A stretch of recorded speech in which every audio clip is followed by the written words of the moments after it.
Mi esposo no quería hijos, y tomé la peor decisión de mi vida. Me llamo Omelia Fuentes, tengo 31 años, y durante mucho tiempo tuve la sensación persistente de que algo dentro de mí estaba incompleto. No era tristeza constante ni una infelicidad evidente, era más bien un vacío silencioso, una ausencia difícil de nombrar. Crecí aprendiendo a convivir con esa sensación, como si fuera parte natural de mí. Mi infancia transcurrió en una casa ordenada hasta el extremo. Nada estaba fuera de lugar, nada era ruidoso, nada se salía de lo correcto. Mis padres no gritaban, no discutían, pero tampoco se abrazaban. Vivían una especie de cordialidad impecable, una distancia pulida para no levantar sospechas. Frente a los demás eran atentos, educados, incluso afectuosos. En privado, todo era funcional y frío. Mi madre vivía obsesionada con la perfección. El mantel debía estar planchado sin una sola arruga, los platos alineados, las cortinas limpias. Mi padre trabajaba casi todo el día y cuando regresaba, se limitaba a frases breves, prácticas, sin rodeos. No recuerdo una sola conversación larga entre ellos que no tuviera que ver con logística o responsabilidades. De niña aprendí rápido a no molestar. A no pedir demasiado. A ocupar poco espacio. Algunas noches, cuando tenía 8 o 9 años, me quedaba despierta escuchando sus conversaciones en el comedor. No había peleas, pero tampoco cariño. Ese silencio constante fue, sin darme cuenta, el idioma emocional con el que crecí. Aprendí a creer que el amor era algo que se construía con orden, acuerdos y estabilidad. Que la espontaneidad era inmadura. Que sentir demasiado era peligroso. Y aún así, en secreto, deseaba todo lo contrario. Soñaba con abrazos inesperados, risas fuertes, planes improvisados. Pero nunca lo pedía. Me acostumbré a ser correcta, discreta, complaciente. Ese miedo profundo al rechazo me volvió cuidadosa, prudente, siempre dispuesta a ceder antes de incomodar. Con los años, esa forma de vivir fue alimentando una necesidad silenciosa, sentirme elegida de verdad, no por cumplir expectativas, sino por quién era. Estudié administración, conseguí un trabajo estable, alquilé un departamento pequeño. Desde afuera, mi vida parecía equilibrada. Por dentro, aunque me costara admitirlo, buscaba un refugio emocional que nunca tuve. Quería un hogar distinto al de mi infancia. Más cálido. Más vivo. Creía que estaba lista para construirlo. A Camilo lo conocí en una conferencia empresarial en Guadalajara. Asistí más por obligación que por interés. Mi jefe insistía en que debía ampliar contactos. Siempre me incomodaron esos eventos llenos de sonrisas forzadas y frases vacías. Durante un receso, me refugié en una mesa del fondo con una taza de café, observando la lluvia caer tras el ventanal. Fue entonces cuando escuché una voz detrás de mí. Y siempre llueve cuando hay conferencias importantes. Me giré apenas y lo vi. Camilo era alto, de postura recta, camisa azul perfectamente planchada. Tenía una expresión contenida y una mirada analítica, de esas que parecen medir antes de decidir si vale la pena acercarse. Sonreí por cortesía, sin intención de iniciar conversación, pero él se quedó a mi lado, guardando una distancia exacta, calculada. ¿Recursos humanos?, preguntó después de unos segundos. La administración, respondí, señalando mi gafete. Asintió lentamente. Pareces organizada. Ese comentario simple me tocó más de lo que esperaba. Era justo lo que siempre habían visto en mí. La conversación fluyó sin prisa. Hablamos de trabajo, libros, ciudades lluviosas. Camilo hablaba poco, pero cada palabra parecía pensada. No improvisaba, no divagaba. Cuando terminó el receso, nos despedimos con un apretón de mano formal. Creí que ahí terminaría todo.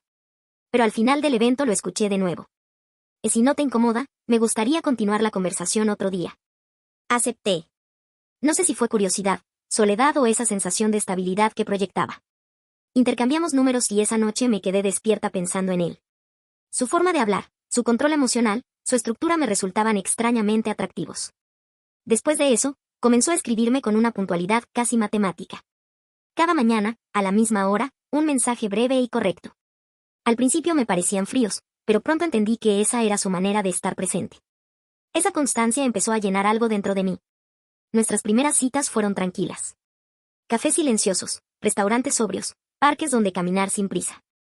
No había sobresaltos ni confesiones profundas, pero todo era estable, predecible. Meses después conocí su departamento, impecable, ordenado hasta el mínimo detalle. Me sorprendió lo familiar que me resultó ese ambiente. Yo me adaptaba con facilidad. Siempre lo hacía. Si él proponía algo, yo aceptaba. Si prefería silencio, yo lo respetaba. Me preguntaba a veces si estaba con él por amor o por seguridad, pero no insistía en la duda. Camilo era responsable, atento dentro de su lógica. Me hacía sentir protegida de los caos emocionales que tanto temía. Y así, sin darme cuenta, empecé a proyectar una vida a su lado. Un futuro estable. Un hogar distinto al que tuve. Creí que eso era suficiente. Creí que así se construía el amor. Con Camilo, la idea de estabilidad empezó a tomar forma concreta. No era un amor ruidoso ni arrebatado, pero tenía una lógica que me tranquilizaba. Había en él una forma de estar que me hacía sentir segura, como si todo tuviera un lugar asignado y nada pudiera desbordarse. Yo necesitaba eso, o al menos eso creía. Después de casi 2 años de relación, me pidió matrimonio un martes cualquiera. No hubo música de fondo ni discursos ensayados. Estábamos cenando en uno de sus restaurantes japoneses favoritos. Entre sorbos de té verde, sacó una pequeña caja negra del bolsillo interno de su saco y la dejó sobre la mesa con absoluta naturalidad. Creo que es momento de formalizar lo nuestro, dijo, deslizándola hacia mí. Me quedé inmóvil.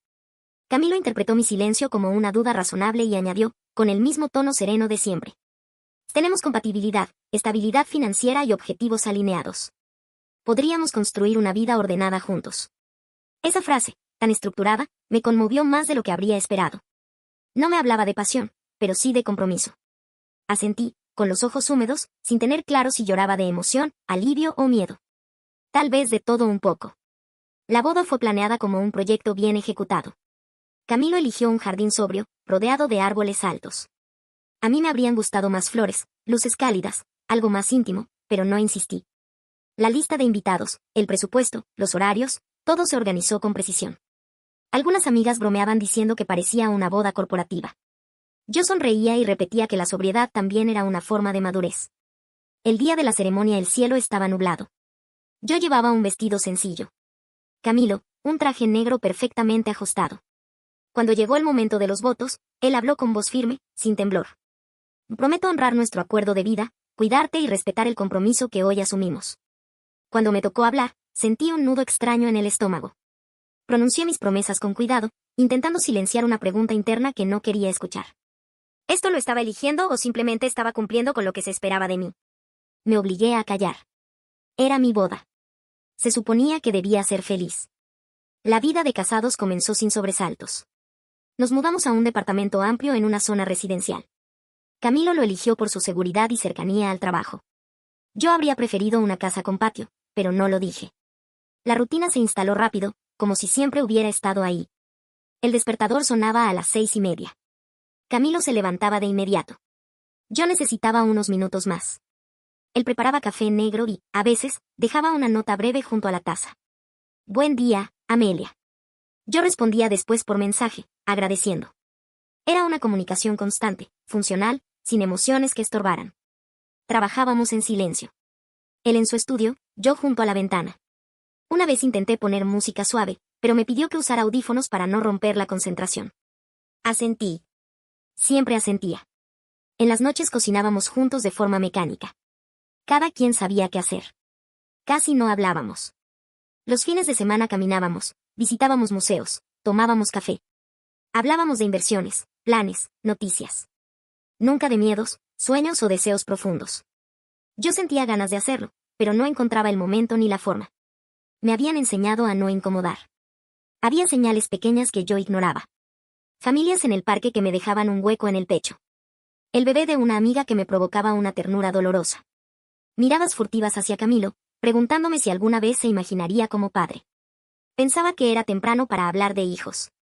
Creía que ese tema surgiría solo, cuando fuera el momento. No sabía que ese silencio estaba acumulando algo dentro de mí. Una presión suave pero constante.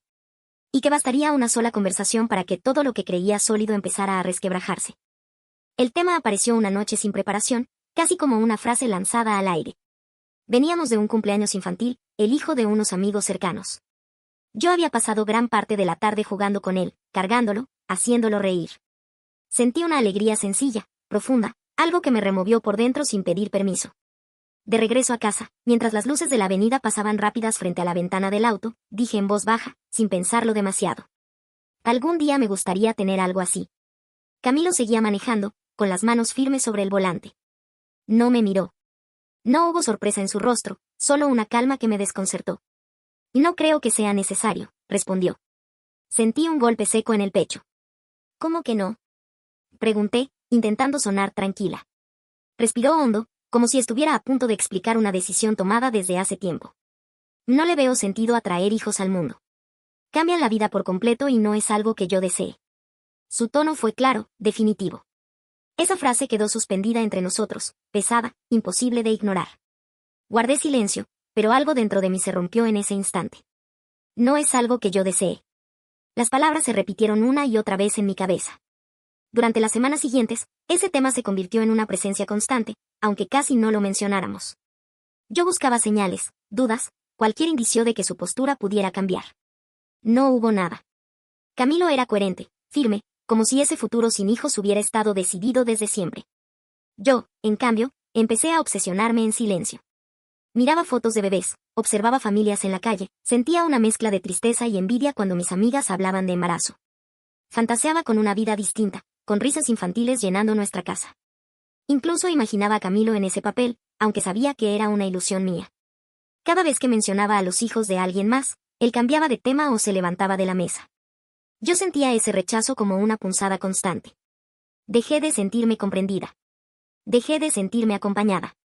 Nuestro matrimonio seguía funcionando en lo práctico, pero emocionalmente me sentía sola. Las noches se volvieron más largas.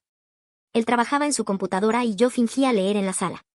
El silencio, que antes me resultaba familiar, empezó a asfixiarme.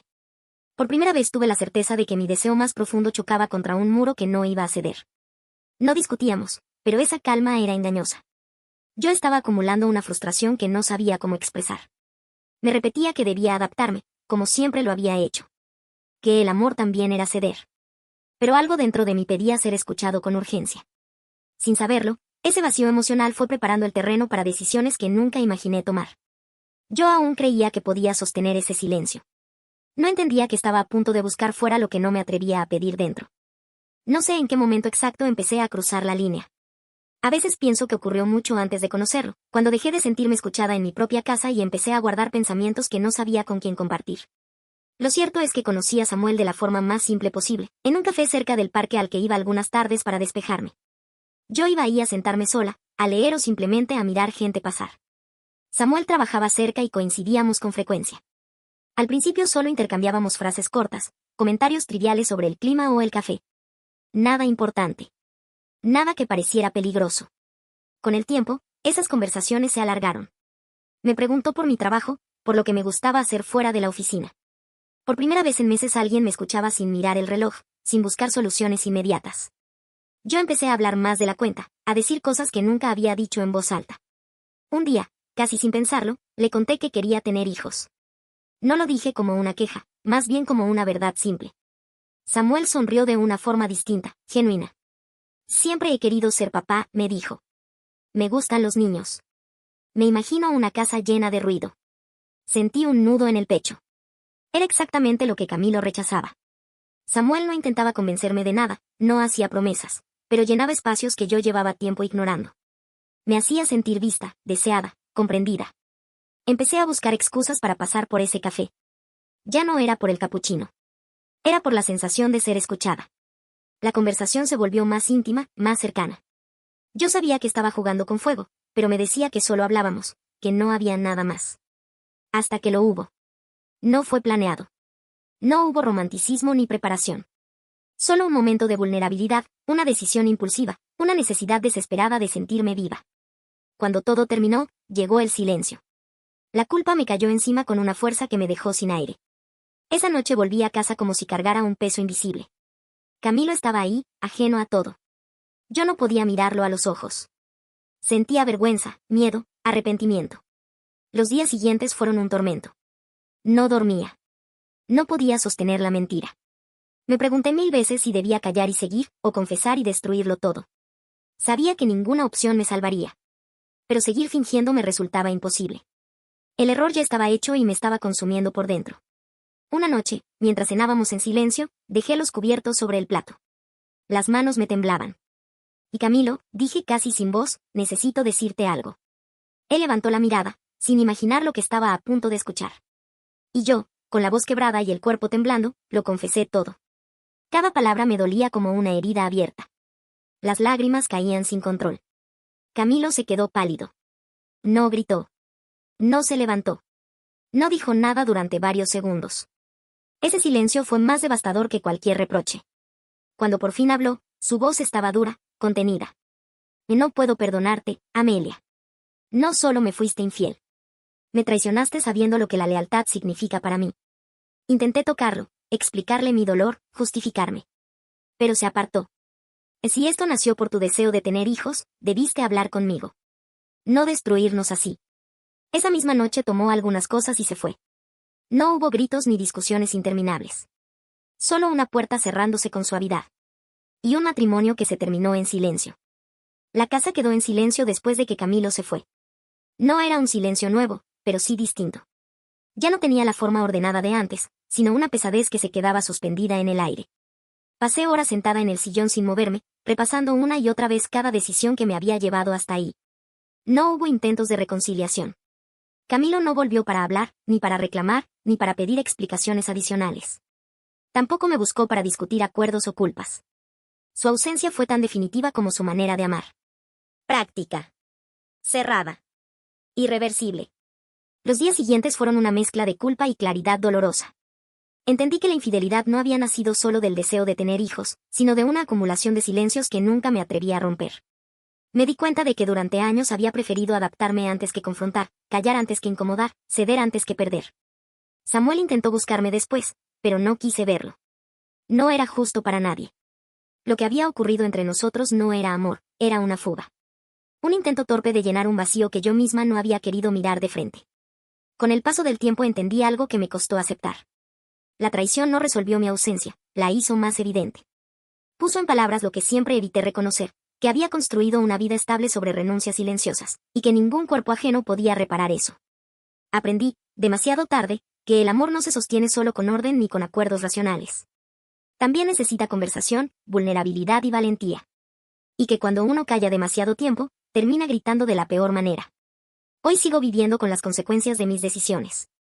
No me justifico. Tampoco me odio. Solo intento entenderme. El vacío sigue ahí, pero ahora sé que no se llena escapando ni traicionando, sino enfrentándolo con honestidad. Si algo me dejó esta historia es una certeza incómoda. A veces no perdemos a las personas por falta de amor, sino por miedo a decir lo que necesitamos antes de que sea demasiado tarde.